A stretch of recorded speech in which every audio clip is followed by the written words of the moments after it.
Assalamualaikum warahmatullahi wabarakatuh.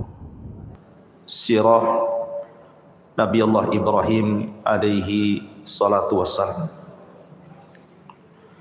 Mudah-mudahan dalam sekali pertemuan kita selesai, kalau tidak kita buat 2 pertemuan. Ma'asyiral muslimin yang dimuliakan Allah Subhanahu wa taala. Kisah Nabi Ibrahim adalah kisah yang sangat menakjubkan di dalam Al-Quranul Karim. Karena Nabi Ibrahim alaihi salatu wassalam adalah Abul Anbiya, bapak dari seluruh para nabi. Karena setelah Ibrahim alaihi salatu wassalam diutus menjadi nabi dan rasul dan juga ulul azmi, serta dipilih menjadi kekasih Allah Khalilur Rahman, maka nabi-nabi setelahnya semuanya nasabnya kepada Ibrahim alaihi salatu wassalam. Tidak ada satupun nabi dan rasul setelah diutus Ibrahim alaihi salatu wassalam kecuali nasabnya sampai kepada Ibrahim. Dan itu dari 2 jalur. Jalur pertama dari Ishak. Ishak memiliki putra namanya Yakub. Kemudian Yakub memiliki 12 putra. Dari keturunan 12 putranya disebut Bani Israel. Dan nabi-nabi Bani Israel itu bukan 1-2, ribuan. Makanya ketika Abi Dzar Al-Ghifari bertanya kepada Rasul tentang jumlah para nabi dan rasul, maka Nabi SAW menjawab bahwa jumlah nabi itu 124.000 nabi. Dalam riwayat 120.000 nabi. Dan jumlah rasul itu 315 rasul. Tetapi yang dikenal namanya dalam Al-Quran hanya 25 nabi dan rasul. Bukan berarti yang tidak kita kenal bukan nabi atau bukan rasul. Lah ribuan para nabi itu adalah turunan Nabi Allah Yakub, dan Yakub sendiri namanya Israel. Maka turunan Yakub disebut Bani Israel. Dan Bani Israel ditutup kenabiannya dengan Isa ibnu Maryam. Ini dari jalur Ishak. Kemudian di sana ada jalur yang kedua dari jalur Ismail. Tidak ada satupun turunan Ismail yang jadi nabi kecuali satu, Nabi kita Muhammad sallallahu alaihi wasallam. Makanya Ibrahim itu disebut Abul Anbiya, bapaknya para nabi. Al-Quran menyebut nama Ibrahim itu sebanyak 69 kali. Disebutkan di dalam surah Al-Baqarah 127, 125, 130, 132, 133, 135, 136. Kemudian disebutkan dalam surah Al-Imran 95, 97. Kemudian juga di Al-Baqarah juga 257, 258, 360. Kemudian dalam surah An-Najm ayat 37, An-Nisa 54, kemudian juga Al-Ankabut 31, Al-Imran 65, As-Saffat 100, 04, 109, kemudian surah Hud 69, Shad 45, Hud 74, dan begitu seterusnya. Intinya Sebutan Ibrahim dalam Al-Quran itu sekitar 69 di semua ayat-ayat dalam Al-Quran tersebar. Menariknya adalah Ibrahim ini adalah nabi yang dicintai semua agama. Orang Yahudi mengakui Ibrahim itu nabi mereka. Orang Nasrani mengakui Ibrahim itu nabi mereka. Bahkan orang musyrik sekalipun mengakui bahwa Ibrahim adalah orang mulia mereka, termasuk orang Islam. Bahkan saking cintanya kita kepada Ibrahim, selalu kita sandingkan dengan Rasul dalam setiap tasyahud. Kalau antum salat, ada namanya salawat Ibrahimiyah. Allahumma salli ala Muhammad wa ala ali Muhammad kama sallaita ala Ibrahim wa ala ali Ibrahim. Tapi apakah pengklaiman itu benar? Al-Quran membantah. Maka na Ibrahimu Yahudiyan wala Nasraniyan walakin kana hanifan muslima wa ma kana minal musyrikin. Ibrahim bukan seorang Yahudi, Ibrahim bukan Nasrani, tapi Ibrahim adalah orang yang lurus akidahnya dan dia seorang muslim dan bukan orang-orang musyrik. Jadi Ibrahim itu muslim. Tidak benar pengklaiman orang-orang Yahudi bahwa Ibrahim itu adalah Nabi Yahudi. Tidak juga orang Nasrani mengklaim bahwa Ibrahim adalah Nabi Nasrani. Karena Ibrahim bukan Yahudi, Ibrahim bukan Nasrani, Ibrahim juga bukan musyrik, tapi Ibrahim itu hanifan muslima. Dia seorang muslim. Makanya Allah memerintahkan kita untuk mengikuti agama Ibrahim. Fattabi millata Ibrahim, ikutilah agama Ibrahim, karena itu adalah agama yang dibawa Nabi sallallahu alaihi wasallam. Dia adalah Abu Tauhid, bapaknya yang menegakkan tauhid. Ma'asyiral muslimin yang dimuliakan Allah Subhanahu wa taala. Kalimat Ibrahim, apa sih makna Ibrahim itu? Karena Ibrahim itu bukan bahasa Arab. Ibrahim itu bahasa Ibrani. Ada yang mengatakan Ibrahim itu artinya Abul Umam, bapaknya umat ini. Ada yang mengatakan Ibrahim itu Abu Rahim,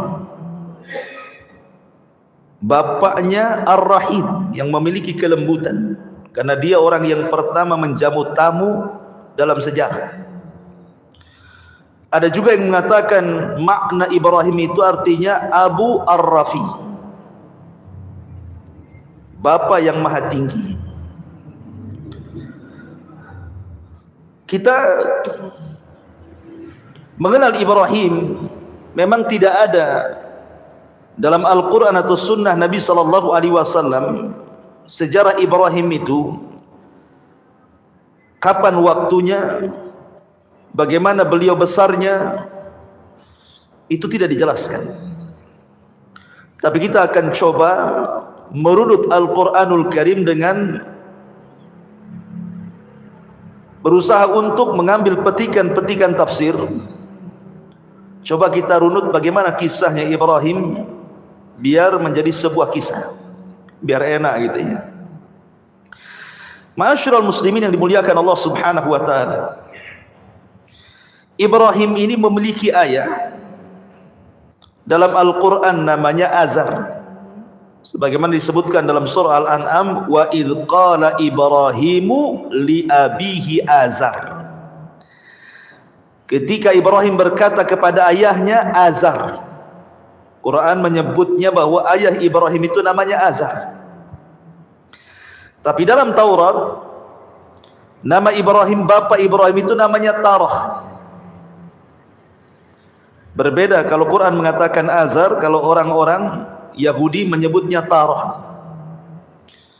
Dan ada juga yang berusaha untuk menggabung bahwa nama ayahnya Azar, laqabnya Tarah.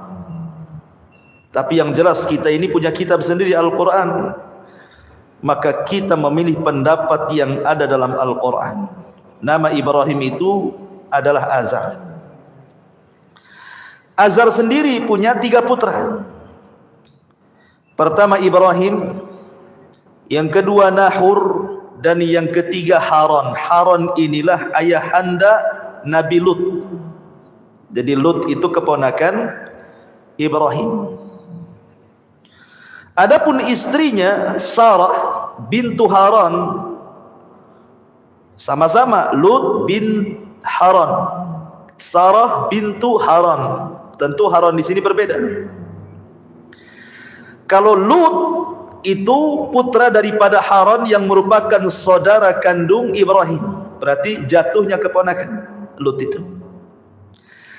Tapi kalau Sarah itu, dia adalah saudara Azar, bapaknya itu saudara Azar, berarti Ibrahim dengan Sarah itu sepupu. Jadi pahami ya? Jadi Sarah istri Ibrahim itu sepupunya Ibrahim. Kalau Nabi Lut keponakannya Ibrahim. Lah Nabi Allah Ibrahim alaihi salatu wassalam dibesarkan, bahkan dilahirkan di Irak, di Babil. Dan Babil saat itu dipimpin oleh seorang raja zalim namanya Namrud.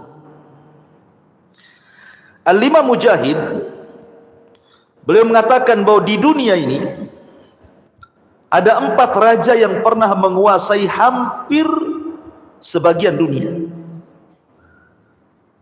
Ingat, ini raja dunia ya, bukan seperti Firaun, raja Mesir saja, bukan. Kalau Firaun itu bukan raja dunia, dia Mesir saja. Jadi 4 raja ini hampir menguasai dunia. 2 mukmin, 2 kafir. Adapun yang mukmin kata Imam Mujahid, pertama adalah Nabi Allah Sulaiman.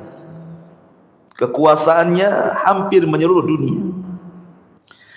Kemudian yang kedua Dzulqarnain yang disebut dalam surah Al-Kahfi. Ini mukmin. Yang 2 kafir. Siapa yang kafir? Yang pertama Namrud, yang nanti kita akan kisahkan juga. Kemudian yang kedua Bukhtun Nasr, yang pernah membumi hanguskan Palestina dan membantai orang-orang Yahudi di zaman itu. Lah Ibrahim ini hidup di zaman Namrud. Dan kalau antum mendengar kisah Namrud, dialah manusia yang pertama kali bekerja sama dengan syaitan, dengan iblis. Dan dia yang membunuh bapaknya. Jadi bapaknya dibunuh oleh Namrud karena kerjasama dengan iblis untuk mengambil kekuasaannya. Jadilah Namrud raja dunia dan tidak pernah dikalahkan, karena dalam riwayat Ismailiyat itu, Israiliyat, Namrud ini orang yang pertama kali mempelajari sihir kepada iblis. Walaupun ini perselisihan panjang para ulama, karena Al-Quran menyebutnya ada kisah Harut Marut.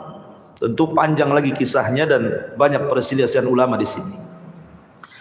Ma'asyiral muslimin yang dimuliakan Allah Subhanahu wa taala. La Ibrahim dilahirkan di Babil, di Irak. Dan kala itu kaumnya adalah para penyembah berhala. Di antara mereka ada yang menyembah matahari. Di antara mereka ada yang menyembah bulan. Di antara mereka ada yang menyembah bintang-bintang. Di antara mereka ada yang menyembah patung-patung dan berhala. Bahkan di antara mereka ada yang menyembah Namrud, menyembah Raja Namrud. Jadi memang Ibrahim dilahirkan di tengah-tengah kesyirikan, ya. Dan itu untuk tantangan Ibrahim.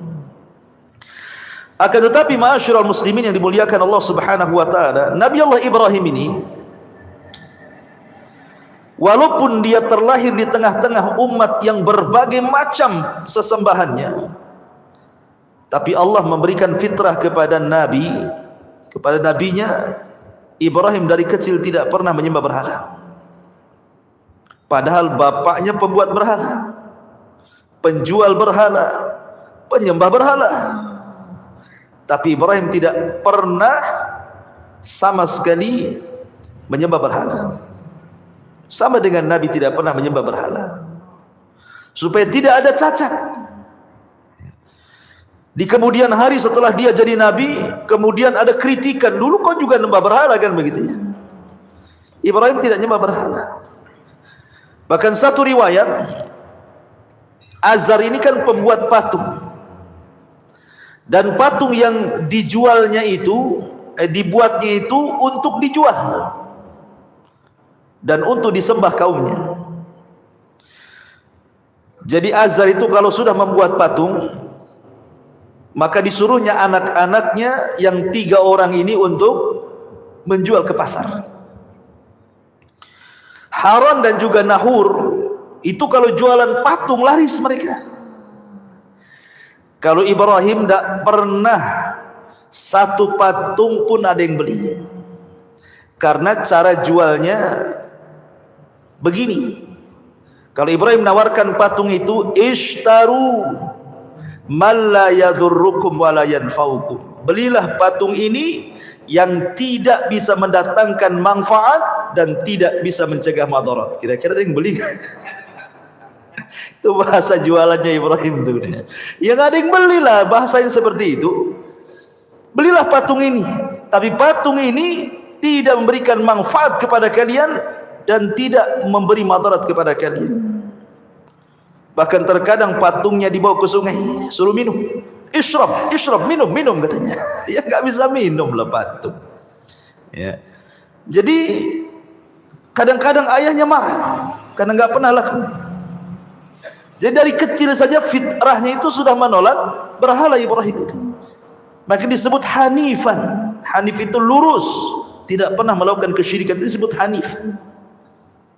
Hanifan muslimah wa makana minal musyrikin.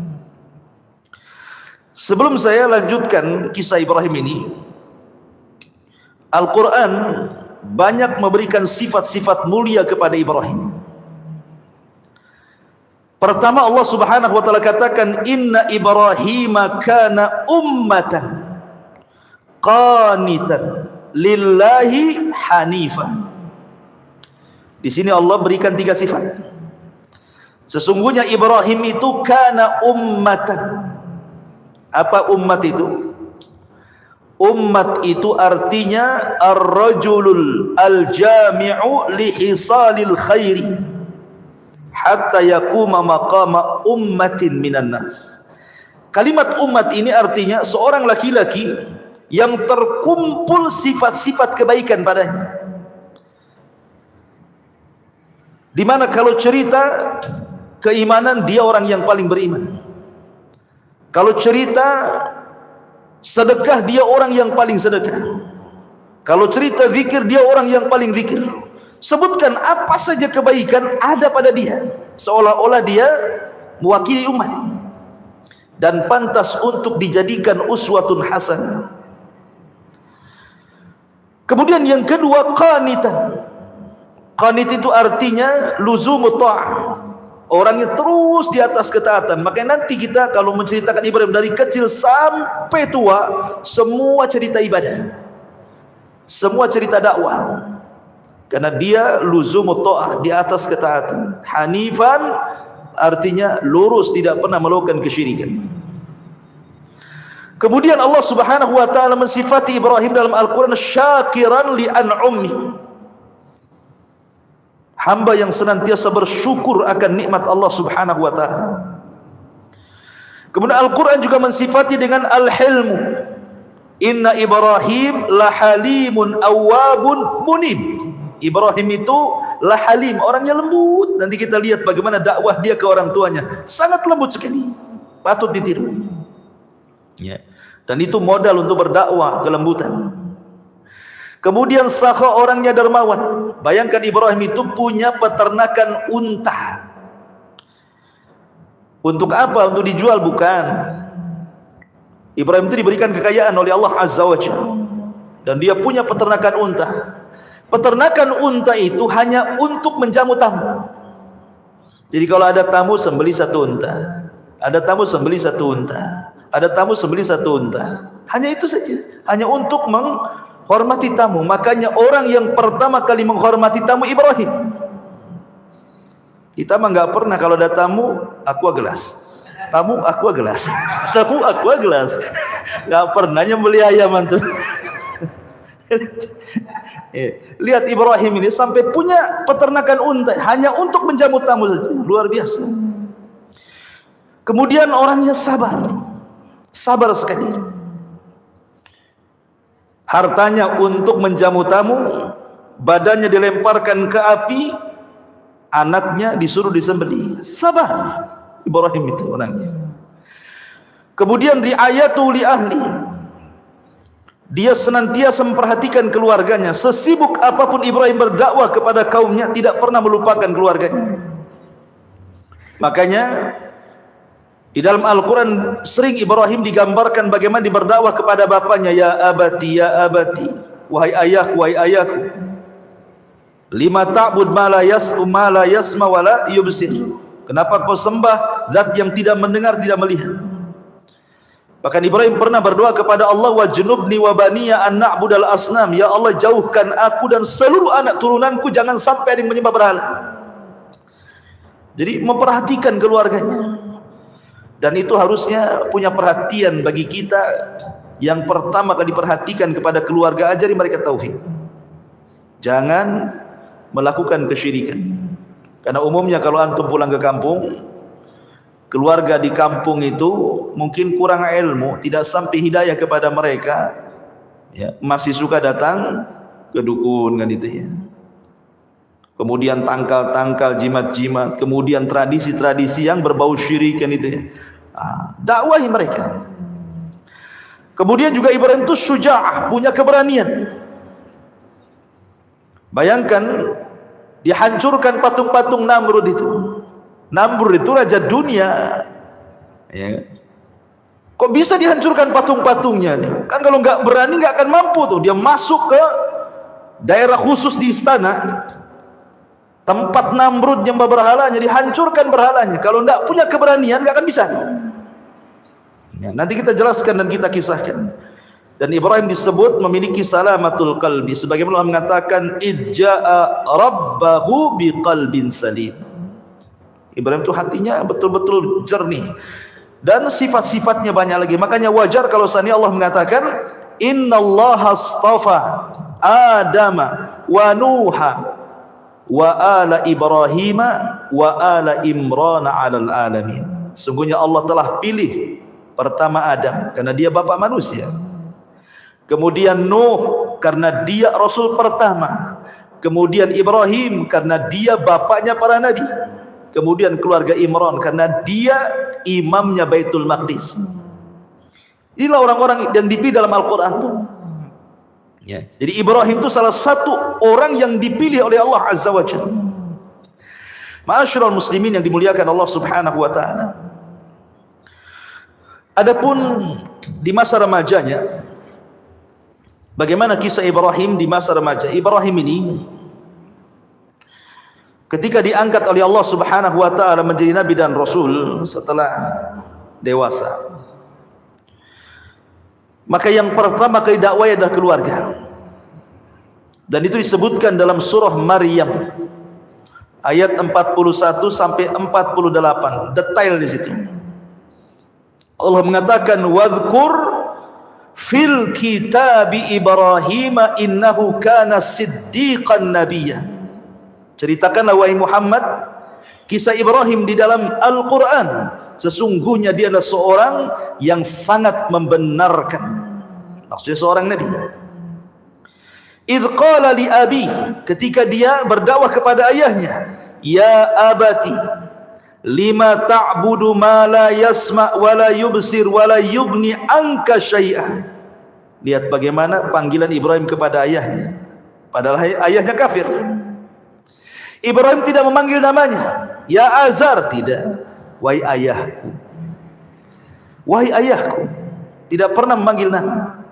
Makanya Hasan Al-Basri mengatakan siapapun Anak yang memanggil nama orang tuanya berarti anak itu telah durhaka.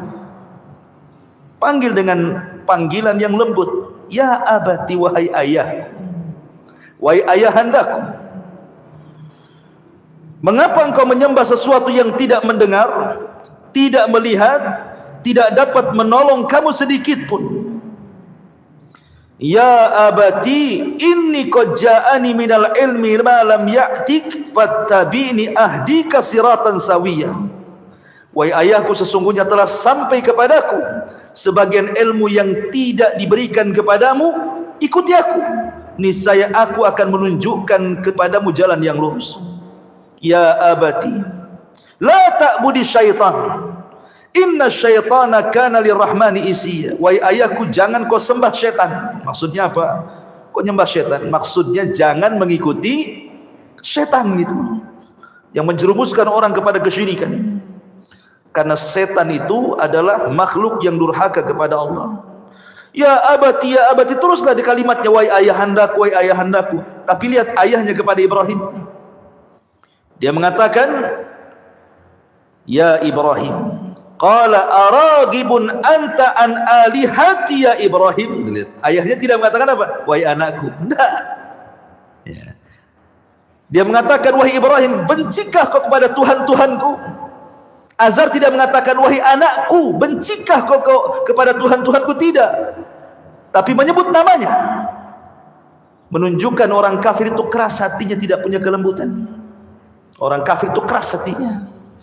Makanya tidak menyebut wahai anakku kan itu. Harusnya kan Ibrahim sudah, bagaimana dia lembutnya kepada ayahnya kan, wahai ayahku. Ayahnya tidak mengatakan wahai anakku, tidak. Hei Ibrahim. Sudah beda. Berarti ini sudah kasar ayahnya. Tapi Ibrahim tetap lembut. Ya. Bahkan ketika ayahnya mengatakan, la illam tantahi la arjumannaka wahjurni maliya. Kata bapaknya, hai Ibrahim, kalau seandainya kau tidak berhenti dari dakwahmu, pasti engkau akan kurajam. Kemudian aku akan tinggalkan dirimu, pergi kau selama-lamanya.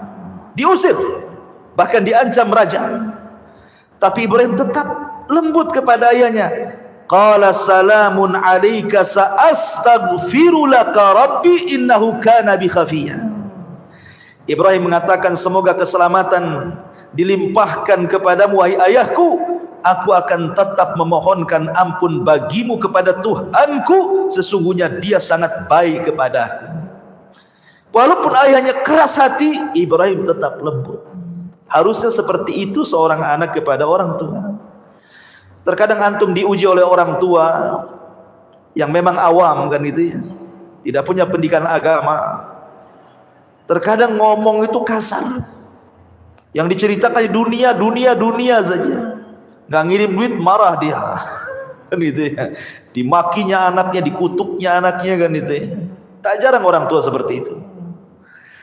Tetapi ayat ini mengajarkan kita selaku anak yang sudah dapat hidayah, tidak boleh kita ini kasar dengan orang tua, tetap kita lembut. Lihat Ibrahim, ayahnya mengatakan ya Ibrahim, dia tetap mengatakan wahai ayah. Ayahnya mengusir dia, tetap dia mengatakan semoga Allah berikan keselamatan bagi. Bahkan disebutkan dalam sebuah hadis yang dikeluarkan Imam Bukhari, ketika Ibrahim alaihi salatu wassalam pada hari kiamat mendapatkan ayahnya penuh dengan debu rambutnya itu dan menjadi penuh neraka, maka Ibrahim alaihi salatu wassalam mendatangi ayahnya dan mengatakan, alam aqul laka la ta'sini, bukankah sudah kukatakan wahai ayahku di dunia, jangan bermaksiat kepadaku, ikuti aku kan itu ya.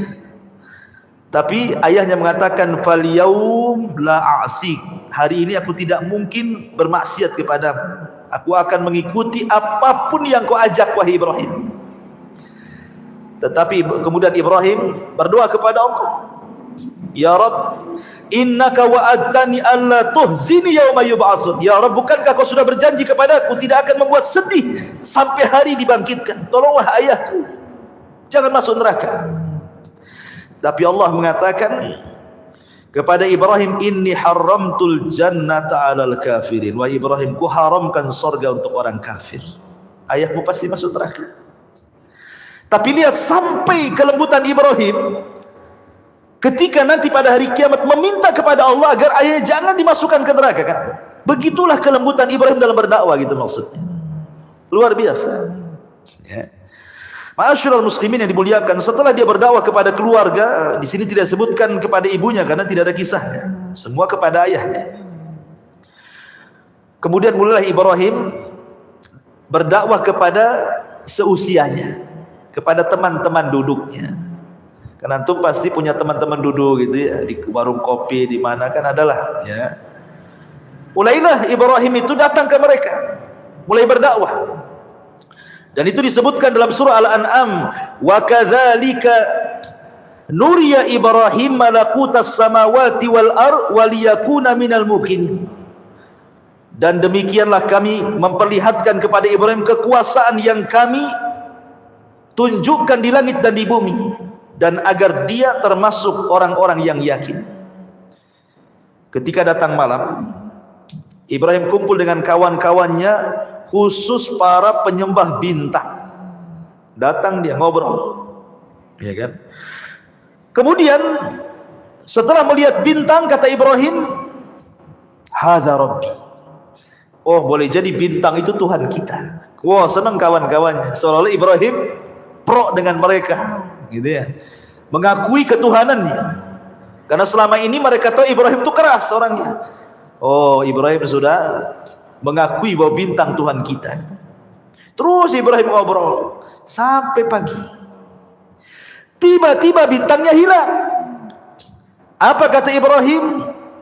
Qala la uhibbul afilin. Aku tidak suka Tuhan yang suka tenggelam, suka muncul, katanya.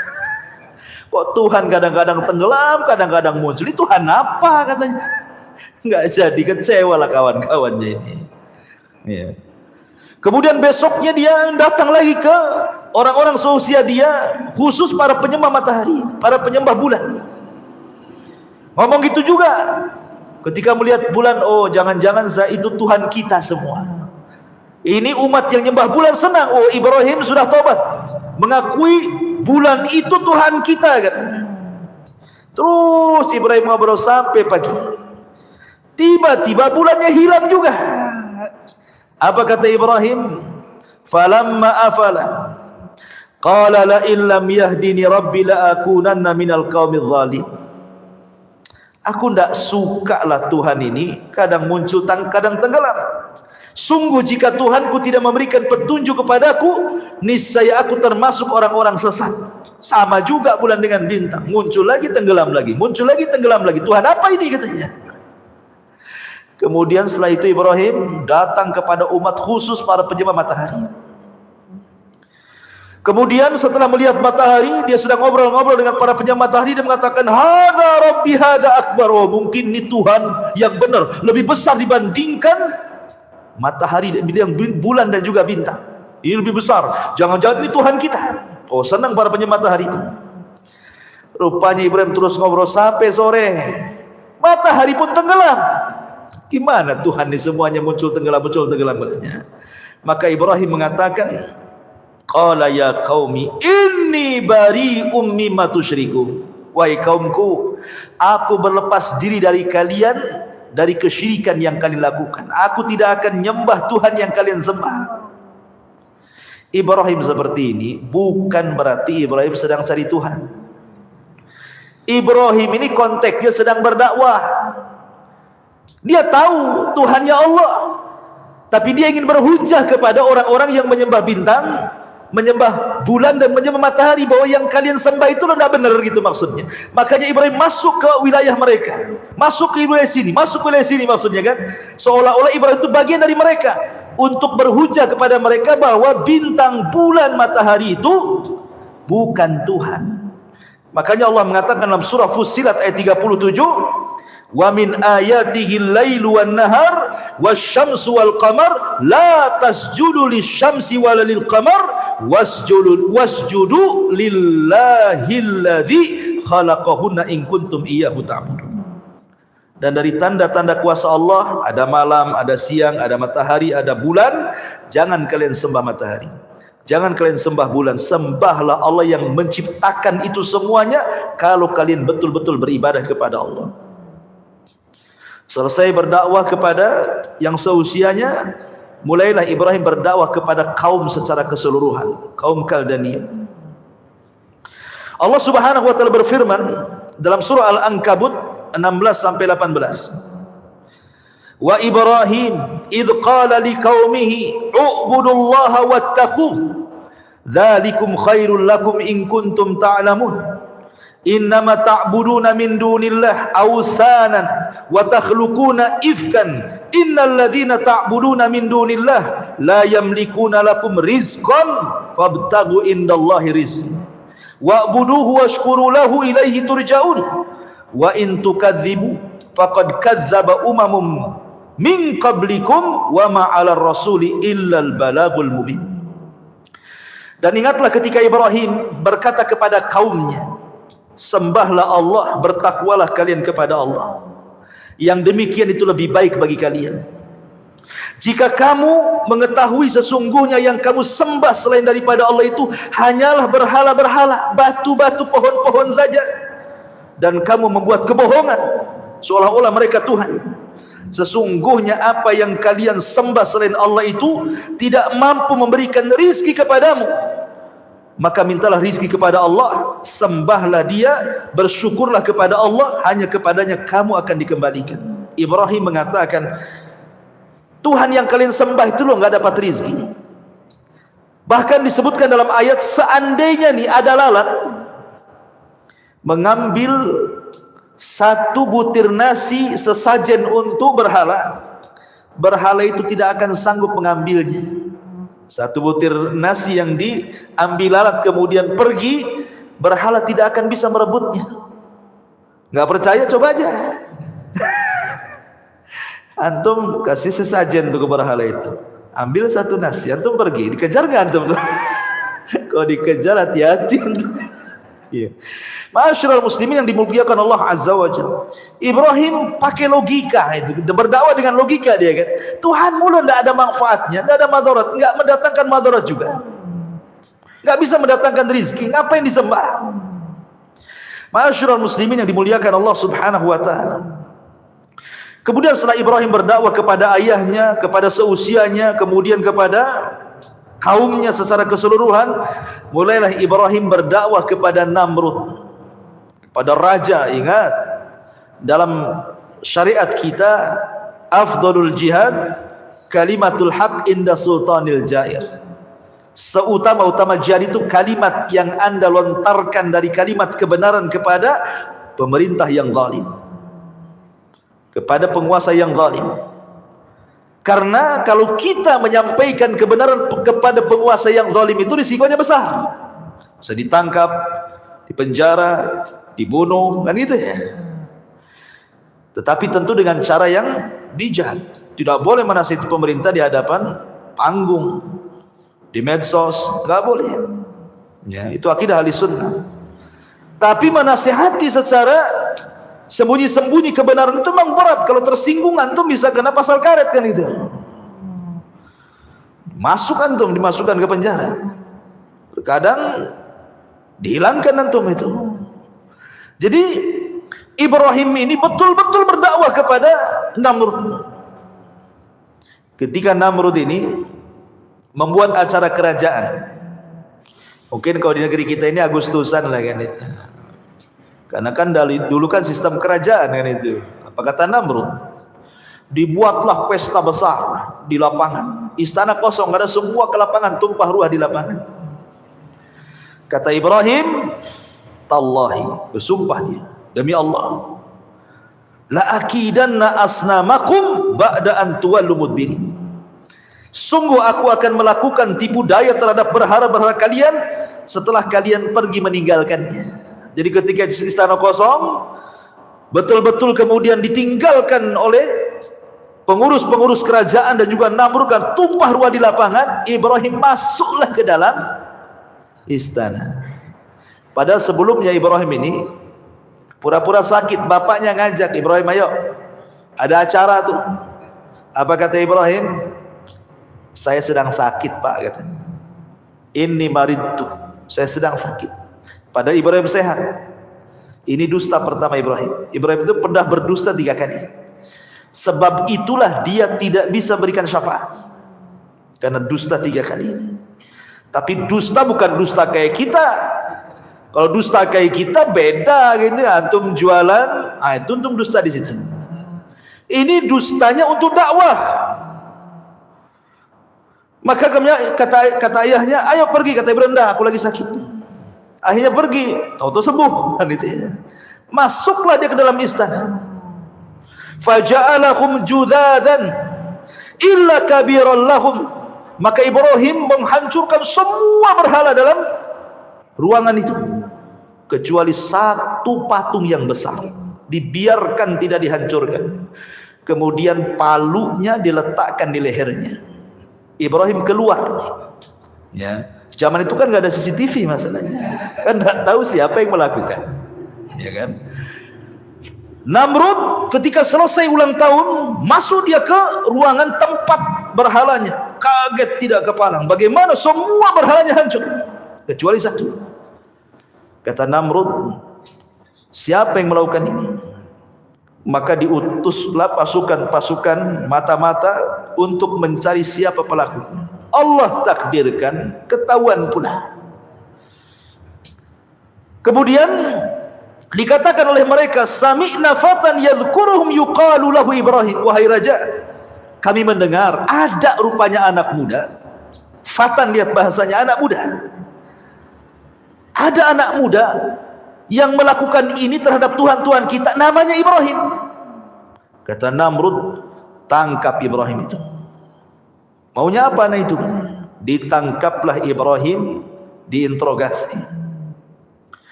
Apa interogasinya? A anta fa'alta bi alihatina ya Ibrahim. Hei Ibrahim, kau ya yang melakukan ini semua.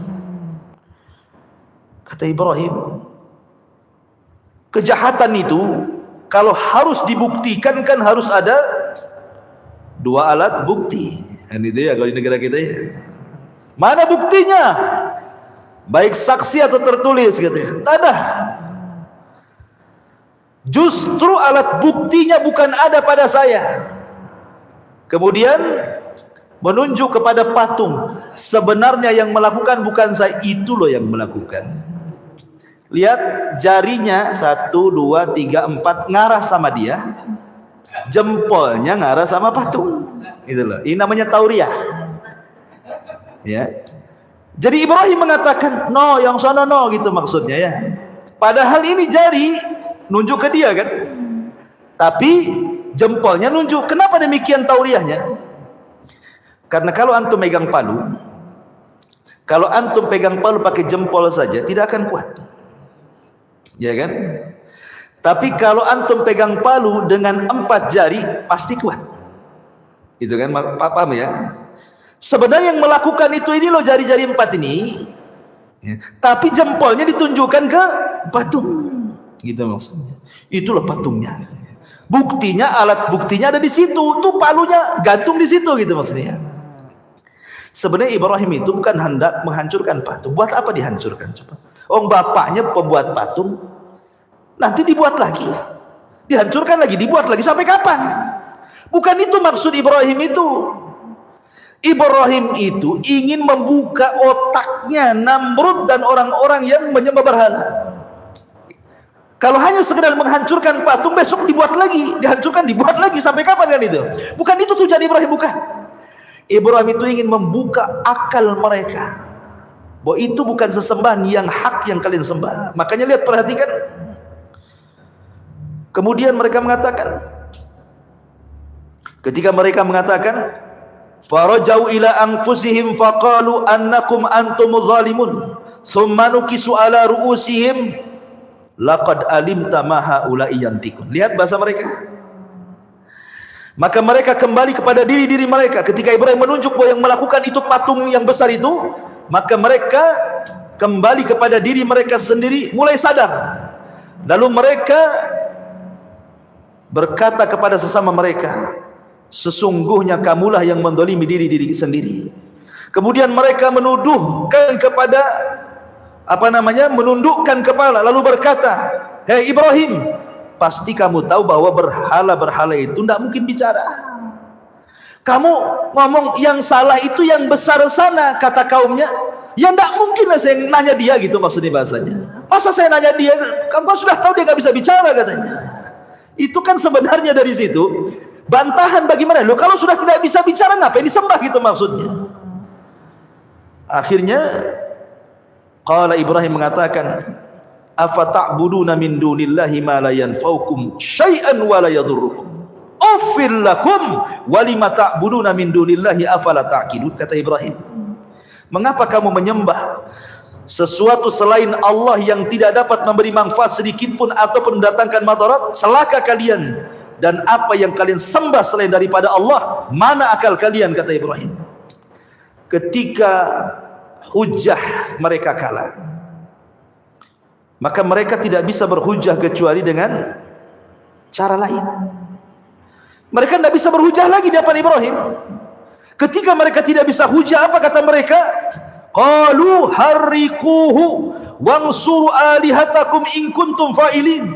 Maka serentak orang-orang mengatakan, bakar saja Ibrahim itu, bantu Tuhan-Tuhan kalian, katanya, kalau kalian betul-betul membela Tuhan kalian, katanya.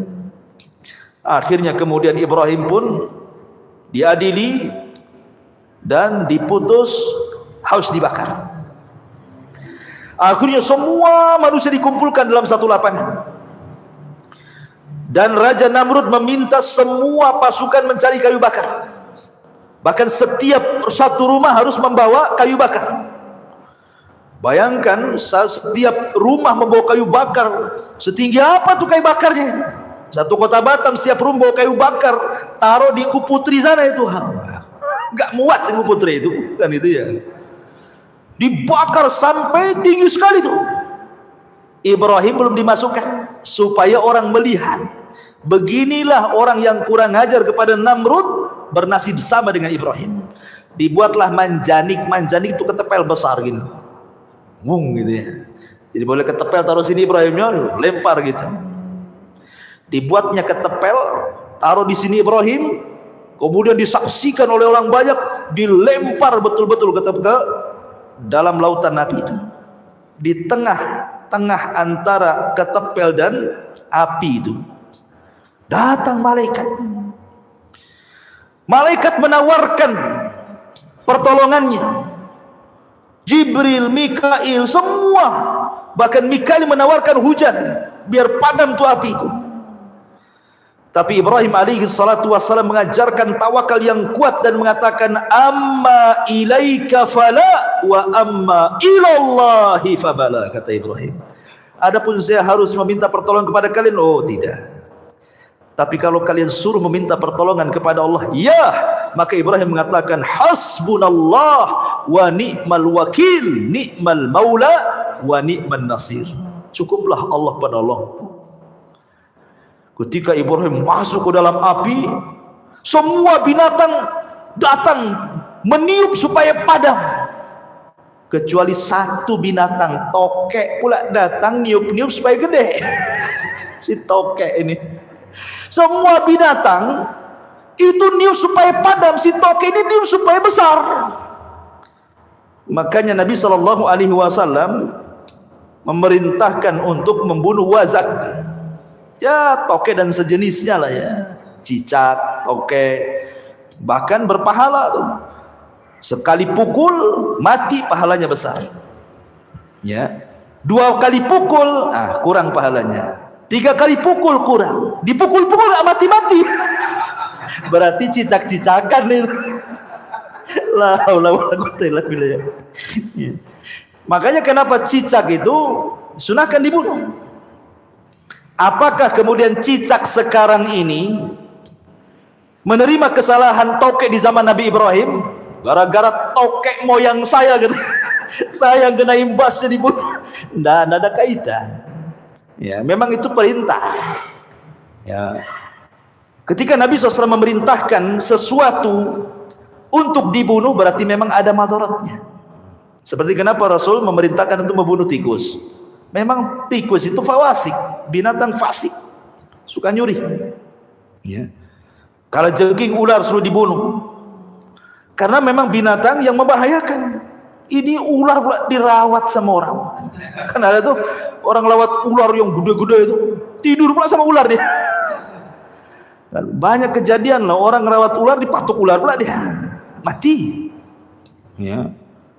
Dulu ada perempuan tuh nari ular, kena patuk mati dia. Gitu ya. Jadi memang suruh dibunuh kok malah dirawat pula.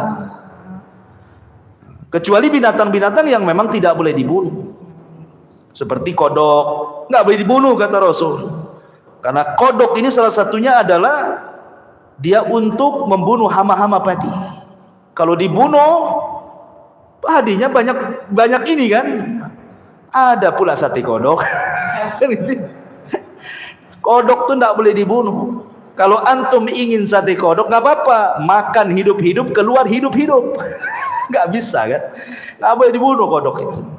Biarkan dia hidup, dilarang. Tawon nggak boleh dibunuh. Saya pernah ke Banyuwangi, suruh makan. Sekali, Pak, makan Pak. Ini apa nih? Sayur tawon. Nggak jadi saya. Kok sayur tawon? Rupanya orang itu di sayur asam tawon itu. La haula wala quwwata illa billah. Nggak boleh tawon dibunuh. Ya, jadi ada binatang-binatang yang boleh dibunuh, ada binatang-binatang yang tidak boleh dibunuh. Ketika Rasul mengatakan bahwa wazak itu dibunuh, ya kita bunuh. Apa alasannya? Ya, yang jelas setiap binatang yang dibunuh pasti ada madaratnya. Nggak perlu kita katakan karena ini warisan moyang tokek dulu, enggak. Itu ya, kasihan lah tokek-tokek sekarang. Gara-gara moyang tokeknya saya pula yang kena imbasnya katanya. Ma'asyiral muslimin yang dimuliakan Allah Subhanahu wa taala. Intinya bahwa Ibrahim masuk ke dalam api. Maka Allah Subhanahu wa taala mengatakan dalam Al-Qur'an, kulna ya naru kuni bardan wa salaman ala Ibrahim. Maka ketika Ibrahim masuk ke dalam api, Allah berfirman, wahai api. Jadi Allah memerintahkan api, ya api makhluk Allah. Allah sudah berhak memerintahkan makhluknya. Wahai api, jadilah kau dingin. Coba bayangkan kalau ayat sampai di sini titik, bahaya. Satu api dunia bisa dingin, orang nggak bisa ngopi. Seandainya ayat ini sampai di sini saja, wahai api dingin kau, dingin semua. Ya, bukannya kalau kita ini ngerebus apa namanya? Ngerebus air, bukan mendidih beku dia. Kan gitu ya. Tapi ayat ini tidak sampai di sini. Ayat ini lanjut, bukan hanya bardan saja, wasalaman. Selamatkan. Sebab kalau hanya dingin, Ibrahim bisa mati kedinginan. Makanya Allah mengatakan wasalaman, dan juga selamatkan. Siapa? Ala Ibrahim. Berarti dinginnya api itu khusus untuk Ibrahim, bukan untuk yang lainnya. Berarti tetap panas api itu. Dan jangan pula antum baca ayat ini kemudian antum masukkan telunjuk ke kompor. Qul ya naru kuni bardan wa salaman. Terbakarlah antum. Tidak ada ceritanya. Ya, ini khusus Ibrahim. Antum tidak bisa, walaupun baca ayat ini 1000 kali tetap aja api itu panas. Ya. Ma'asyiral muslimin yang dimuliakan Allah Azza wa Jalla. Kemudian setelah beberapa hari, kan padamnya lama tuh, api segede gitu kan padamnya lama. Sudah padam, abunya pun masih panas kan itu ya. Setelah beberapa hari abunya sudah apa namanya menjadi abu, sudah dingin, manusia itu datang lagi menyaksikan bagaimana nasib Ibrahim ini. Tiba-tiba di dalam abu itu keresak, kerusuk, keresak, kerusuk. Rupanya Ibrahim masih hidup. Ya. Ibrahim masih hidup. Coba bayangkan. Harusnya Ibrahim masih hidup, itu mukjizat Ibrahim. Dia tidak mempan dibakar api. Harusnya jadi sebuah peringatan. Makanya Namrud, dia mengatakan kepada iblis, karena kan ada kerjasama tuh Namrud dengan iblis tuh. Yang ngajarkan sihir Namrud itu iblis. Dalam Israiliyat diceritakan seperti itu. Iblis, kenapa sihir yang kuajarkan kepadaku tidak lebih sakti daripada Ibrahim, katanya. Namrud. Setan ini tidak mau kalah. Ya. Setan tidak mau kalah. Dia mengatakan, kau hanya itu sihir biasa, kamu juga bisa, katanya. Itulah setan. Setan datang itu mukjizat kan. Tapi supaya Namrud tetap menyembah dia, dia meyakinkan kepada Namrud. Itu biasa itu. Ma'asyiral muslimin yang dimuliakan Allah Azza wa Jalla. Lah dari peristiwa inilah Ibrahim alaihi salatu wassalam sudah tidak kuat lagi berdakwah di daerah Kaldaniun, di Babil, di Irak. Tidak bisa ini, harus hijrah. Dari situ maka Ibrahim mulailah melakukan hijrah pertama. Tidak ada yang beriman di Irak kecuali 3 orang, istrinya Sarah dan Lut. Ya, istrinya dan Lut adalah keponakannya. Hanya bertiga, Ibrahim, istrinya dan keponakannya. Itulah yang beriman. Semua kufur. Kemudian Ibrahim akhirnya hijrah ke mana? Ke Palestina. Setelah sampai di Palestina, ada yang mengatakan bahwa Ibrahim ini kan belum diberikan rizki oleh Allah Azza wa Jalla, masih mengadu nasib di Palestina. Apalagi ketika itu terjadi jadab. Jadab itu paceklik yang berkepanjangan, sehingga Ibrahim tidak bisa bertahan lama di Palestina, harus hijrah lagi ke negeri lain. Lah hijrahlah Ibrahim ke Mesir. Rupanya di Mesir itu rajanya zalim. Fir'aun di zaman Nabi Ibrahim itu. Fir'aun itu kan istilah raja Mesir. Jadi raja Fir'aun di Mesir di zaman Ibrahim itu zalim. Salah satu sifat buruknya adalah Sarah ini sudah dikenal kecantikannya. Bahkan ada yang mengatakan bahwa separuh kecantikan Hawa itu diberikan kepada Sarah, sebagaimana separuh ketampanan Adam itu diberikan kepada Yusuf. Karena Adam itu tampan.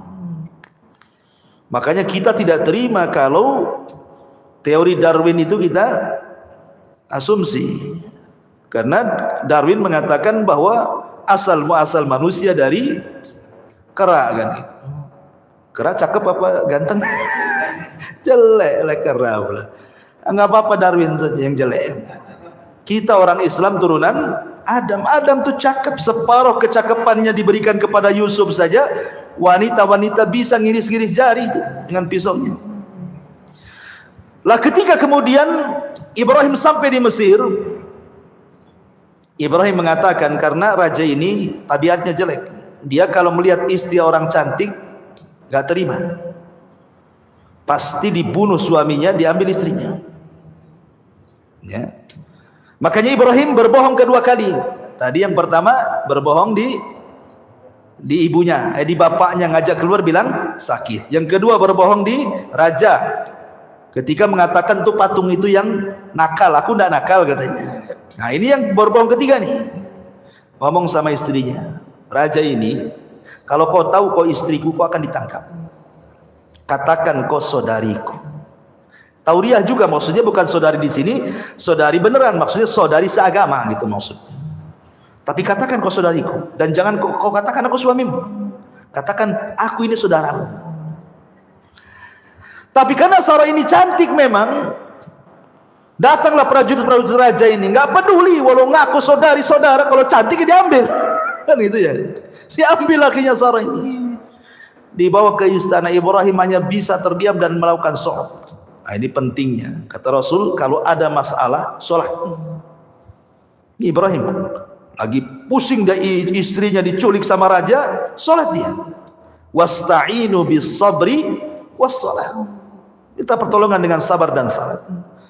Datangkanlah Sarah ke hadapan raja. Namanya orang cantik. Ya raja sudah tidak sabar lagi. Ketika raja ini hendak menjamah Siti Sarah ini, sebutkan dalam sebuah hadis bahwa Sarah berdoa kepada Allah Azza wa Jalla. Dalam doanya Sarah mengatakan, ya Allah, lindungi aku, tahanlah kezalimannya kepadaku.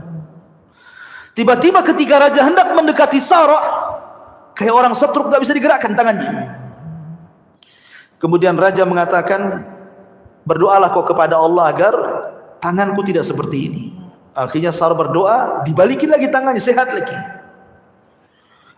Setelah sehat, mau lagi dia. Nah, itulah kadang-kadang maksiat kan. Ya, kadang-kadang kita, wah udah tobat nggak mau lagi.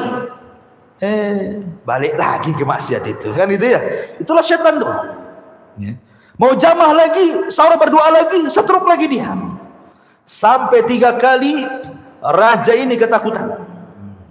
Dipanggilnya para prajurit yang nangkap Sarah ini. Apa kata raja? Hei, sini kamu. Kusuruh kalian bawa orang, kau bawa setan pula ke sini, katanya. Ketakutan raja itu. Kusuruh kalian bawa orang, kalian bawa setan pula ke sini, katanya. Karena ketakutan raja, suruh nyingkir Sarah ini. Sebagai imbalannya dikasihlah Hajar. Hajar itu anak raja. Perang kalah, jadi tawanan raja Fir'aun ini. Maka kemudian kata sang raja, ambillah nih Hajar, bawa ke sana, bawa bersama, mau pergi sana. Akhirnya Sarah pun pergi membawa budak pemberian daripada sang raja zalim. Ketika kemudian berjumpa dengan Ibrahim, Ibrahim sedang sholat. Begitulah keajaiban sholat. Ya. Ma'asyiral muslimin yang dimuliakan Allah, akhirnya karena tidak mungkin dilanjutkan di Mesir, balik lagi Ibrahim ke mana? Ke Palestina.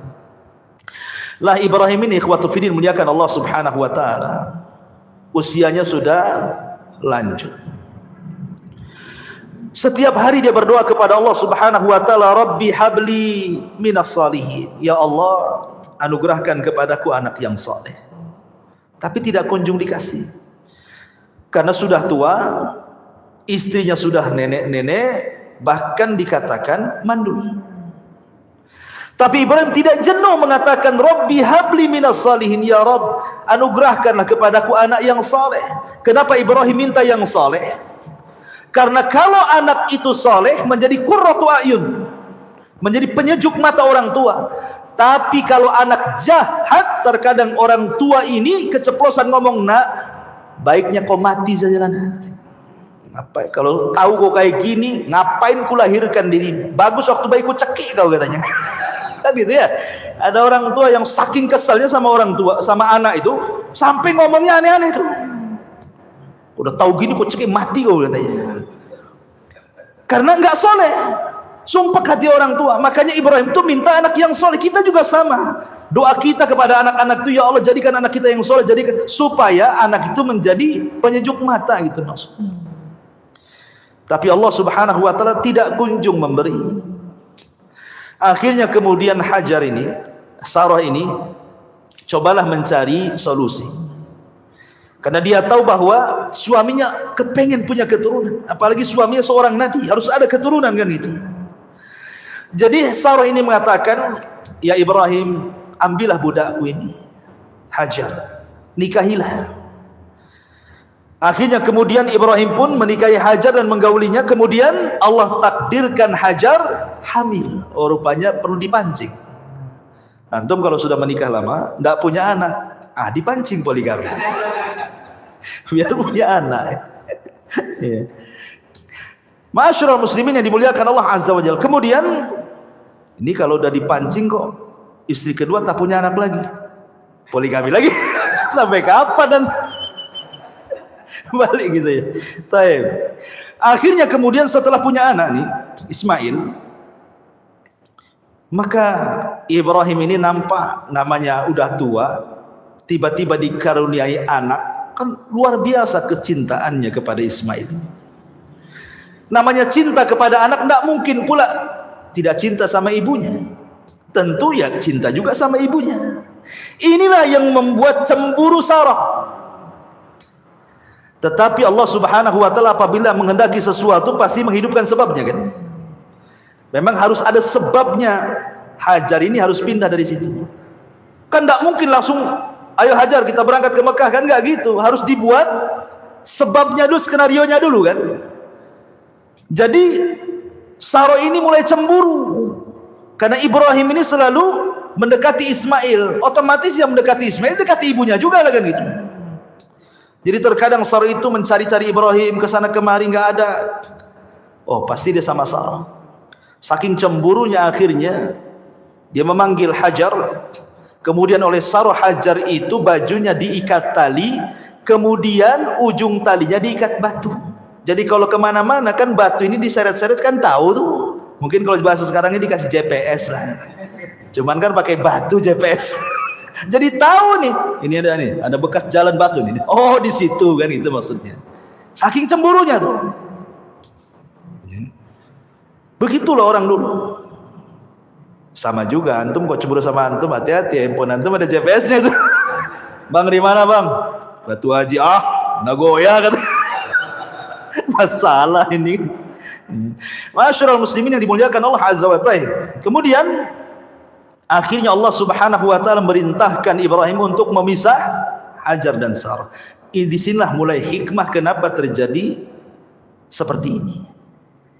Kemudian Allah mengarahkan agar Ibrahim membawa Hajar dan juga Ismail bayi untuk pergi ke Mekah.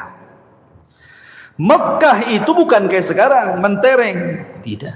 Mekah itu disebutkan dalam Al-Quran biwadin ghairi di zar'in inda baitikal muharram. Kau bawa Hajar ke sebuah lembah yang isinya hanya batu, padang pasir, tidak ada pohon, tidak ada tanaman, tidak ada makanan, tidak ada minuman, bahkan tidak ada orang. Jadi penghuninya cuma satu, dia ajalah Hajar itu sama bayinya Ismail. Dibawalah Ibrahim, baru kan dari Palestina ke Mekah ini jauh. Kalau zaman dulu naik unta itu 1 bulan perjalanan tuh. Dan di situ ada syarat. Ibrahim hanya meletakkan gitu saja, dan tidak boleh tinggal walaupun beberapa hari. Letak pulang. Saya bayangkan, diletakkan langsung pulang. Ketika pulang ada syarat lagi, tidak boleh nengok ke belakang, tidak boleh menjawab panggilan, pergi gitu saja. Coba perasaan Hajar digituin. Kalau wanita zaman sekarang, cerai aja bang lah, kan itu kan bahasa kita ya, apain gak ada perasaan nih suami nih katanya. Ya kan, kalau dibuat kayak gitu tuh, karena wanita-wanita di zaman sekarang ini, antum sudah kasih semuanya saja dibilang antum gak punya perasaan, ya kan? Antum sudah kasih rumah, bulanan antum kasih, jajan antum kasih, anak pun antum kasih. Salah sedikit dibilang apa? Memang abang gak punya perasaan. Itu ya kan, istrinya nggak berakal itu. Ya. Jadi ketika betul-betul diletakkan di gurun itu, Ibrahim dan pergi. Ya Hajar naluri perempuan, dia memanggil suaminya. Ya Ibrahim, ilaina tadhhab. Ibrahim mau pergi kemana? Kau tinggalkan kami di sini. Tapi Ibrahim kan sudah dibilang sama Allah, jangan nengok ke belakang, jangan jawab pertanyaan, pergi saja dia. Seolah-olah anda agak punya salah kan gitu ya. Tapi itu perintah Allah. Hajar ini paham, yang namanya dia suami seorang nabi, seorang rasul, paham bahwa ini bukan kehendak suaminya. Dia tahu tabiat suaminya nggak kayak gitu. Pasti ini adalah perintah Allah ini. Ketika Hajar paham ini perintah Allah, apa kata Hajar? Kalau memang ini perintah Allah, idhhab ya Ibrahim falan yudayyi'unallah, kata dia. Pergi sana, aku yakin Allah tidak mungkin menyia-nyiakan aku di sini. Tawakalnya patut kita acungkan jempol. Tidak ada orang tawakal setawakal Hajar. Ditinggalkan di lembah, tidak ada orang, tidak ada tanaman, tidak ada tumbuhan, tidak ada makanan, tidak ada minuman. Antum saja safar ke Tanjung Pinang, hilang dompet, apa enggak stres antum? Udah kayak kiamat tuh kan, hilang tawakalnya. Baru dompet tuh yang hilang. Padahal dompetnya itu cuma isinya 200.000. Iya Ustaz, itu 200.000. ATM tuh ratusan ribu. Masyarul muslimin yang dimuliakan Allah Azza wa Jalla. Akhirnya Ibrahim pun pergi. Setelah Ibrahim jauh dan Sarah tidak bisa memandang dia lagi, baru Ibrahim berhenti. Baru Ibrahim menghadap Sarah dan anak yang ditinggalkan. Disitulah Ibrahim berdoa. Ya. Sebutkan dalam surah Al-Imran, panjang itu doanya. Ya Allah, jadikanlah negeri ini penuh dengan berkah, rizki yang banyak, macam-macam keamanan banyak. Antum baca surah Al-Imran. Ya. Kemudian Ibrahim pergi ke Palestina. Ini Hajar ini dengan Ismail hanya bawa bekal cukup 2-3 hari saja, habis itu habis. Nggak ada makan lagi, nggak ada minuman lagi. Ketika sudah 2 atau 3 hari, Ismail ini menangis karena haus, namanya bayi. Dan seorang ibu yang menyusui pun harus dia minum, harus ada nutrisinya kan masuk, supaya air susunya keluar kan itu. Terpaksalah dia mencari air. Lari dia ke bukit Sofa. Ada bukit Sofa. Dilihatlah dari bukit Sofa ke bawah. Kan orang kalau cari air kan cari ketinggian. Ya kan? Naik ke atas bukit tengok ada air enggak? Oh, rupanya ada bayang-bayang Fata Morgana di arah Marwah. Akhirnya dia lari ke Marwah. Nengok lagi ke arah Sofa. Bolak-balik sampai 7 kali putaran. Makanya jadi syariat sa'i dalam umrah atau dalam haji. Ketika ke-7 kalinya dia mendengar Ismail menangis, khawatir, maka dia langsung mendekati. Rupanya Jibril sudah berdiri di kakinya Ismail. Kemudian Jibril menendangkan kaki kecil yang Ismail ini ke tanah. Ketika ditendangkan ke tanah, keluar air. Saking senangnya nih Hajar ini melihat ada air muncrat dari tanah, langsung dia membuat bendungan. Zam, zam, zam, zam. Nah, jadilah air itu Zam-zam. Zam-zam itu membendung artinya. Ambil tanah satu, ambil tanah satu, jadi bendungan. Zam, zam, zam, zam. Nah, jadi zam-zam lah sekarang. Ya. Sampai sekarang air itu jadi air zam-zam. Ya. Ma'asyiral muslimin yang dimuliakan Allah Azza wa Jalla. Setelah kemudian ada air, kemudian bisa minum di situ, bayinya bisa minum, nggak ada makanan, nggak mungkin minum terus, harus makan juga orang. Karena sudah nampak air, datang burung. Ketika burung-burung datang ingin minum disitulah, itulah sebagai tanda bagi musafir. Ada suku Jurhum yang mereka kehabisan minuman, haus di tengah padang pasir, mencari air, nggak dapat. Rupanya dia lihat burung. Oh, di situ ada air. Kalau ada burung pasti ada air. Maka suku Jurhum ini, suku Yaman ini, mendatangi burung itu, ternyata memang ada air. Di situ ada seorang wanita dengan bayinya. Ini suku Jurhum kalau mau jahat bisa dibunuh Hajar itu. Untuk ngambil air kan gampang saja, cuma wanita saja. Tapi suku Jurhum itu ada dari kabilah Yaman. Dan Rasul mengatakan untuk ahli Yaman, ahlul Yaman itu araqul qulub, lembut hatinya orang Yaman itu. Ya. Makanya kemudian akhirnya minta baik-baik. Boleh nggak saya minum dari airmu? Kata Hajar boleh, tapi barter dengan makanan. Nah, disitulah dia bisa makan. Maka terjadilah barter minuman dan makanan. Akhirnya Allah jamin, betul kata Hajar, kalau memang ini perintah Allah, idzan lan yudayyi'una Allah. Inilah kata-katanya terbukti. Ya kan? Kalau memang ini perintah Allah, wahai Ibrahim, pergi kau sana. Allah yakin tidak mungkin menyia-nyiakan saya di sini. Makanya nggak disia-siakan.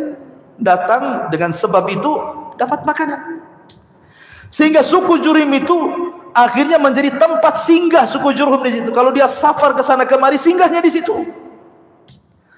Lama-lama kemudian suku Jurhum ini meminta kepada Hajar, boleh nggak kami tinggal di sini? Berapalah satu kaplingnya.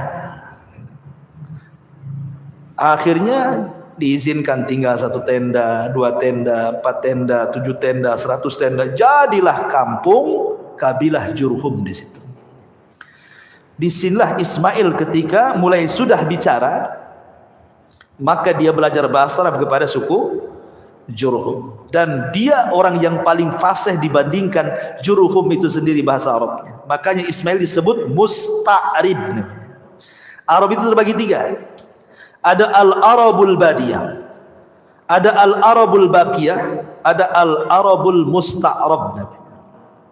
Arabul Badiyah sudah musnah, itu kaum Ad, hilang sudah di zaman Nabi Hud. Ya. Nabi Soleh, kaum Samud itu hilang semua itu, tidak ada turunannya. Kemudian Arabul Baqiyah, itulah dari Qahtan. Dari Qahtan.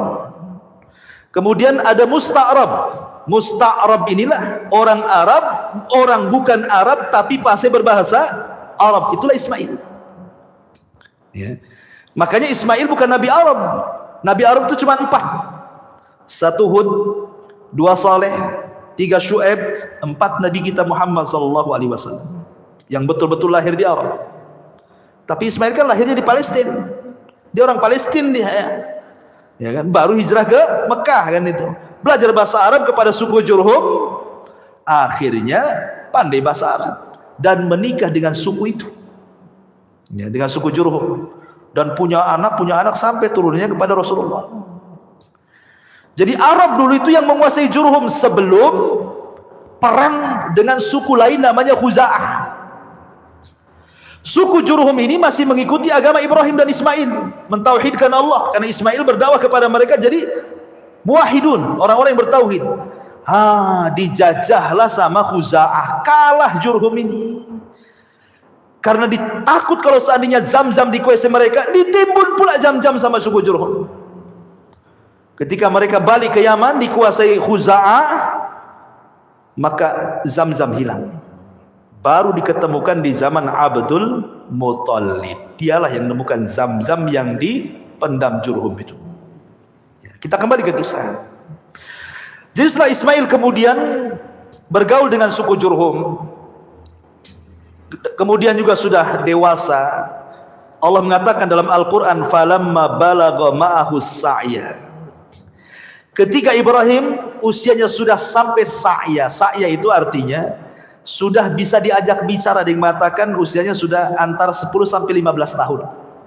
Ya sudah remaja ya. Sudah bisa diajak bicara, dimintai bantuan, diajak diskusi, kan gitu usia-usia 10 tahun sampai 15 tahun kan sudah bisa lah orang tua berbicara itu, ngajak bicara itu. Ibrahim ini tidak pernah ketemu dengan Ismail sekian tahun, udah belasan tahun tak pernah ketemu. Sehingga Ibrahim ingin melihat anaknya, berangkatlah dari Palestina ke Mekah. Di malam hari sebelum keesokan harinya dia berjumpa dengan Ismail, mimpi pula Ibrahim ini.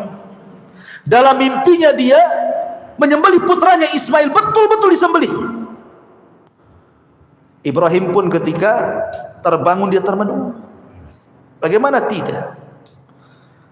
Ini bala ujian berat, ikhwan ya kan. Sudah lama tidak punya anak, akhirnya Allah berikan anak. Kemudian anaknya sudah besar, tahu-tahu mau disembelih. Ini kan ujian besar kan gitu ya. Termenung Ibrahim, tapi karena memang mimpinya para nabi wahyu, mau tidak mau ini adalah perintah. Antum jangan samakan mimpi antum dengan mimpi Ibrahim. Jangan pula antum mimpi nyembelih anak, besoknya ambil pisau pula antum. Mimpi antum dari setan. Kalau mimpi nabi itu dari Allah. Jadi terpaksalah dia harus ngomong. Ketika besoknya ketemu Ismail, senang, namanya bapaknya dah lama gak ketemu, istrinya juga, suaminya gak ketemu, kan senang. Maka Ibrahim kemudian harus ngomong walaupun berat. Dibawanya Ismail ke tempat yang lain, dijauhkan dari ibunya. Kemudian ayahnya ngomong baik-baik. Dia mengatakan, qala ya bunai, inni ara fil manami anni adzbahuka fanzur madza tara. Wahai anak, bapakmu semalam tidur bermimpi. Dalam mimpi bapakmu menyembelih dirimu, fanzur madza tara. Bagaimana pendapatmu? Lihat, seorang bapak tidak boleh diktator sama anak. Kan ada tuh orang bapak kalau anaknya salah aja udah main tampar, main maki, main awas kau ya. Udah main awas kau aja tuh. Ya. Tapi diajak ngomong baik-baik. Harusnya seperti itu seorang bapak pada anak. Diajak ngomong baik-baik anaknya, diajak diskusi.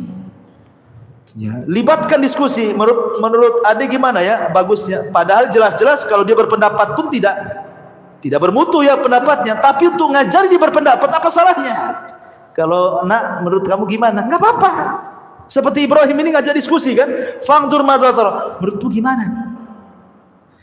Tapi Ismail ini anak dari Hajar yang tawakalnya kuat, anak daripada Ibrahim yang Khalilur Rahman. Dia tidak bercanda, tidak ngasih mukaddimah. dia langsung mengatakan, ya abatif alma tu'mar satajiduni insyaallahu minas sabirin. Oh, mantap di jawabannya. Wahai bapak, lakukan saja. Kalau ini perintah Allah, lakukan saja. Insyaallah engkau akan dapati aku termasuk anak yang sabar. Lihat bahasanya. Ismail tidak mengatakan if'al ma turid, lakukan apa yang kau mau wahai ayahku. Tapi bahasanya if'al ma tu'mar, lakukan yang diperintahkan. Sebab kalau bahasanya lakukan apa yang kau mau, berarti bukan perintah Allah, ini kemauan bapaknya. Tetapi ketika bahasanya tu'mar, ini perintah, berarti tahu Ismail ini perintah Allah, bukan kemauan bapaknya. Dan lebih hebatnya lagi, Ismail mengatakan insya Allah. Insya Allah ini seolah-olah Ismail ingin mengatakan, wahai ayahku, kalau aku redho untuk disembelih, kau juga redho untuk menyembelih, Allah pun redho aku disembelih, pasti kau dapati aku termasuk anak yang sabar. Tapi seandainya aku redho disembelih, kau juga redho siap menyembelih, tapi Allah tidak redho, ini tidak akan menjadi anak yang sabar. Makanya bahasanya insyaallahu minas sabirin. Ya, itulah bahasa Quran luar biasa. Jika Allah berkehendak, kan itu ya, pasti kau akan dapati termasuk hamba Allah yang sabar. Ismail tidak pernah dia menyekat kalimat itu. Maksudnya tidak ada kata-kata mukadimah. Pak, itu kan mimpi. Enggak lah kan, enggak ngomong gitu kan. Pikirkan, anakmu satu-satunya. Kan enggak ada kan kalimat itu. Anakmu tuh si mata wayang. Kau mau bunuh bantai aku juga.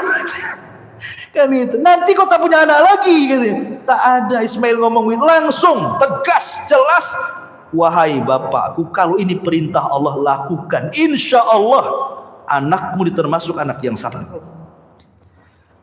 Tidak main tunggu Ismail, pergi dia, datang ke rumahnya, pamitan ke ibunya, ambil tali dan pisau, bergegas dia datang ke ayahnya. Kata Ismail, ya, ini tambang untuk mengingat badanku. Kalau kau tidak ikat aku, bisa saja aku kabur. Ya. Ini pisau sudah kutajamkan, sebab kalau tidak tajam, maka akan lama untuk menyembelihku. Ketika kau sembelih, aku minta 3 syarat. Sembelihlah di tengkuk, jangan di leher. Sebab kalau di leher, engkau akan memandang wajahku, kau kasihan tak jadi. Kalau di tengkuk, otomatis wajahnya terpendam. Yang kedua, sing-singkan baju. Jangan sampai ada satu darah menetes di bajumu, kalau ibuku tahu dia akan sedih.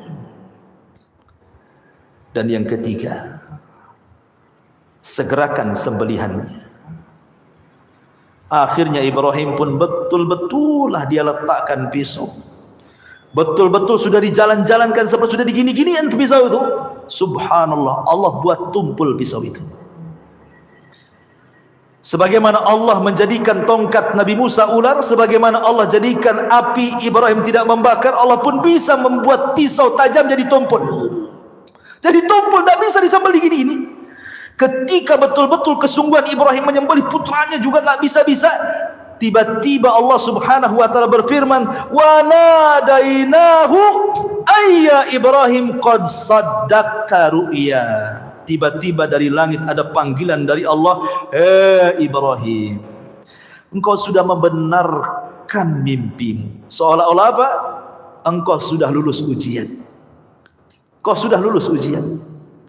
Kenapa Ibrahim sampai melakukan seperti ini coba? Dan kenapa Allah pula memberikan bala seperti ini? Kenapa ujiannya enggak yang lain saja? Kenapa harus menyembelih gitu ya? Kan banyak ujian, kenapa harus ini maksudnya? Ibrahim itu diuji oleh Allah subhanahu wa ta'ala soal kecintaan. Karena biasanya ketika orang cinta kepada Allah, contoh nih antum ketika belum ada pekerjaan, oh rajinlah antum ke pengajian, ramailah pengajian itu. Ketika mulai ada tawaran bisnis di luar, ya kan, tawaran bisnis di luar, ya sebulan sekali mulai muncul. Kemana? Ada oplet sebelah sana. Mulai kan gitu.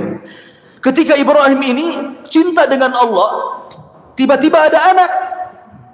Dikhawatirkan kecintaan Ibrahim kepada anaknya mengalahkan kecintaan dia kepada Allah. Jadi Allah ingin menguji, apakah cintamu masih tulus kepadaku ataukah sudah berpaling ke lain hati kepada anakmu. Soalnya seperti itu. Tapi dengan Ibrahim sungguh-sungguh menyembelih putranya, ingin melenyapkan putranya supaya kecintaannya hanya kepada Allah, maka Allah sudah yakin Ibrahim tidak mungkin memberikan kecintaannya kecuali kepada Allah. Sejak itulah disematkan kalimat Khalilur Rahman. Khalil itu kekasih. Dia lebih tinggi dibandingkan al-hub. Hub itu cinta, khullah itu cinta lebih daripada khullah. Namanya ada Habib, ada Khalil. Khalil itu di atasnya Habib. Dia kecintaan yang murni kepada Allah Subhanahu wa taala. Itu alasannya. Makanya Allah mengatakan inna kadzalika nuzil muhsinin, begitulah kami akan membalas dengan balasan yang baik. Karena ini ujian berat, makanya Allah sampai memberikan taukid penguat dalam ayatnya, inna hadza lahuwa al-bala'ul mubin. Lihat, Allah sampai membuat 3 penekanan. Inna, sesungguhnya. Kalimat sesungguhnya kan penekanan tuh. Inna. Hadza, ini. La adalah taukid lagi. 3 penguat dalam ayat ini. Sesungguhnya ini benar-benar sungguh-sungguh ujian yang berat bagi Ibrahim. Memang ujian berat, tapi Ibrahim lulus. Lulus dia, predikat kaum Lut. Lulus. Ya. Makanya karena kelulusannya itulah Allah mengatakan wa fadainahu bidzibhin adim. Allah turunkan kambing dari surga. Kata Abdullah ibn Abbas, warnanya putih dan gemuk dan bertanduk. Jadi kalau antum cari korban yang gemuk, yang bertanduk, yang putih. Tapi kalau Rasul suka warnanya amlah, putih, ada campuran hitam. Kalau kambingnya Ibrahim putih semua, ya kan? Kalau korban itu cari yang gemuk. Kalau yang gemuk pasti mahal. Makanya kalau ingin korban sudah nabung hari ini untuk tahun depan. Jangan udah dekat-dekat korban sibuk cari utangan. Pasti dapat kurus itu, nggak dapat gemuk. Gitu ya. Jadi kalau antum betul mau korban yang tabung dari sekarang kan gitu ya. Untuk tahun depan pasti dapat gemuk, dapat jantan, dapat warna yang bagus. Karena kalau mahal itu semua ada kan itu ya. Kalau murah antum mau cari yang mana? Kadang-kadang udah jelas-jelas bawa 5 juta, ada pula harga 3 juta, yang 2 juta dimasukkan lagi. Udah ini aja katanya, murah katanya. Kita sedang bermuamalah dengan Allah, ikhwan, bukan bermuamalah dengan orang. Karena kurban ini yang sampai kepada Allah bukan daging, bukan darah, tapi takwanya kita kepada Allah. Langsung cerita. Lanjut cerita, kemudian Ibrahim menyembeli domba itu. Makanya Allah mengatakan dalam ayat yang lain, wa taraknahu lil akhirin, dan cerita Ibrahim ini akan menjadi sebuah cerita bagi orang-orang setelahnya. Makanya setiap datang kurban pasti cerita Ibrahim, karena akan menjadi cerita bagi orang-orang setelahnya. Setelah itu maka Ibrahim pun balik lagi ke Palestina. Kemudian setelah itu meninggallah Sarah. Ketika meninggal Sarah, dia balik ke Mekah, kemudian membangun Ka'bah bersama Ismail dan tinggal di Mekah. Bahkan ketika meninggal Hajar, dia menikah lagi. Ya. Sampai akhirnya ketika Ismail alaihi salam sudah tua, beliau menikah dengan salah satu wanita Jurhum. Masalahnya akhlaknya jelek wanita yang pertama ini. Ketika Ibrahim ingin tahu istrinya seperti apa, dia datang ke rumahnya. Asik ngeluh saja istrinya itu. Karena suka ngeluh istrinya tidak tahu kalau itu ayahnya Ismail. Kan tidak pernah tahu kan mukanya. Dan istrinya pun tidak tahu itu ayahnya. Ibrahim hanya ingin menguji tentang kesabaran istrinya. Tapi istri pertama Ismail itu banyak ngeluh. Ya.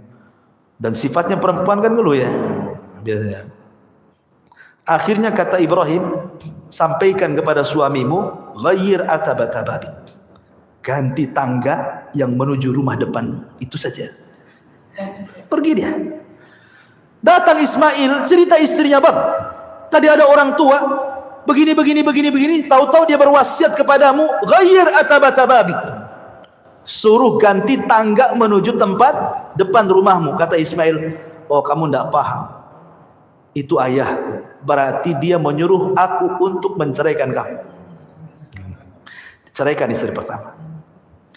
Ketika para pembesar Jurhum mengetahui bahwa Ismail ini menceraikan istrinya karena buruk akhlaknya, maka para pembesar itu kan banyak anak-anak perempuan ditawarkan. Sudah nikah dengan anak saya aja, menikah dengan anak saya saja. Dapatlah istri kedua yang sangat baik sekali. Tapi Ibrahim masih tetap ingin nguji. Dia datang. Kemudian istrinya dilihatnya baik sekali, nggak ada keluhan sama sekali. Kemudian dihidangkan makanan dan minuman, kambing dan juga air zam-zam. Maka setelah itu Ibrahim makan daging kambing, minum air zam-zam. Kata Ibrahim, Allahumma barik lakuma fi syarabikuma wa ta'amikuma. Ya Allah, berkahi makanan keduanya dan minuman keduanya. Sejak Ibrahim mendoakan daging kambing dan juga air zam-zam, sejak itulah kambing dan zam-zam menjadi berkah sampai hari ini. Makanya orang Mekah walaupun makan kambing nggak akan kolesterol, nggak akan darah tinggi, nggak akan kumat asam uratnya, nggak akan. Ya, karena didoakan Ibrahim. Ya kan, kambingnya itu didoakan. Makanya dulu zaman Nabi kambing itu makanan pokok. Makanya sampai sekarang orang Arab itu makan kambing pagi, siang, sore, malam. Nggak kayak kita. Walaupun 1 bulan ya tetap aja kayak gitu. Coba antum beli kambing di Tamiang, pagi antum kambing, siang antum kambing, malam antum kambing, sebulan saja mungkin antum yang diantar ke Tamiang. Beli kambing di Tamiang, antum pula diantar ke Tamiang, ke kuburan Tamiang sana. Ini bahaya ya kawan. Ya. Jadi itulah bedanya kambing sana berkah. Lah Ibrahim mendoakan makanan yang ada di Mekah, Rasul mendoakan makanan yang ada di Madinah. Madinah dulu makanan pokoknya kurma. Maka Rasul mendoakan keberkahan 2 kali lipat makanan Madinah dibandingkan Mekah. Makanya kurma Madinah itu kurma yang luar biasa, disebut dengan ajwa. Semua kurma Madinah disebut ajwa, kan dapat doa Nabi. Siapa yang makan 7 butir ajwa di pagi hari nggak akan kena sihir, nggak kena racun sampai sore hari, kan begitu. Jadi sama-sama didoakan. Kalau makan Mekah didoakan Ibrahim, makanan Madinah didoakan Rasulullah. Itulah diantara sejarah singkat Nabi Allah Ibrahim alaihi salatu wassalam. Wallahu a'lam bishawab. Mudah-mudahan kajian tentang Nabi Allah Ibrahim tadinya dibuat 2 pertemuan, tapi dengan singkat kita bisa menyelesaikan. Mudah-mudahan ada ibrah dan pelajaran. Subhanakallah bihamdika asyhadu an la ilaha illa anta astaghfiruka wa atubu ilaik. Allahu ta'ala. Assalamualaikum warahmatullahi wabarakatuh.